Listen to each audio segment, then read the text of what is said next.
Hello, everybody, and welcome to the second week of the spring 2019 semester for British Lit 2.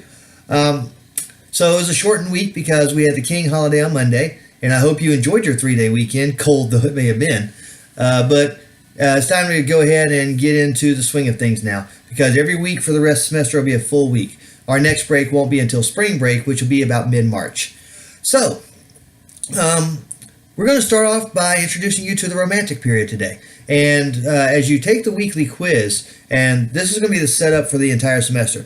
There'll be a reading, there'll be a quiz to make sure you did the reading, and then there'll be a little response paper that you'll have to do every week.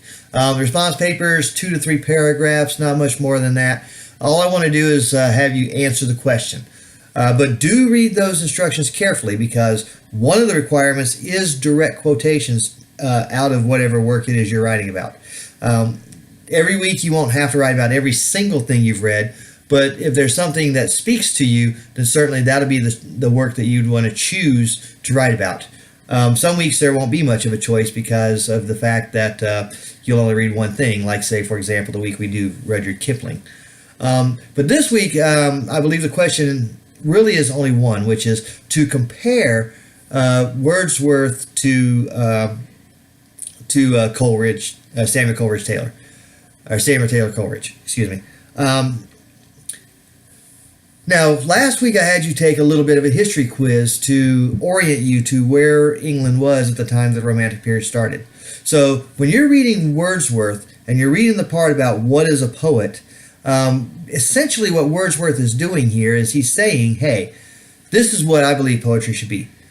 Poetry, for example, when he says it's written in a simple language, or a poet is a man speaking to men, he really was kind of pushing back against the Age of Enlightenment poets such as, say, Alexander Pope or Samuel Johnson, who actually wanted poetry to be elevated. They wanted it to be written in an elevated language about larger-than-life heroes and larger-than-life like gods and such of this thing, whereas the Romantics, such as Wordsworth and Coleridge, wanted poetry to be about ordinary people and to be written in an ordinary language that everybody should understand.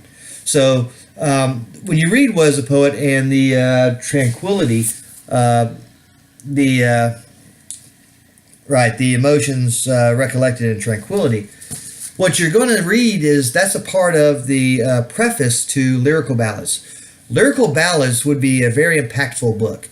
It would actually change the direction of poetry in British literature from the elevated and the educated poetry of the Age of Enlightenment poets to a poetry that is accessible to everyone, particularly the people of the Romantic period. And you'll see that it was written as kind of an experiment, and Wordsworth, who wrote the preface, is going to say, hey, this experiment, whether it's successful or not, will depend upon you, the reader, to see whether our brand of poetry is just as good as the poetry that's out there now. And as it turns out, the fact that we're reading that poetry now in the 21st century tells me that it was pretty doggone successful. So, then you'll get a couple of examples. You'll get Ode, and you'll get, you'll get I Wandered Lonely as a Cloud, and then from Coleridge, you're going to get Rime of the Ancient Mariner.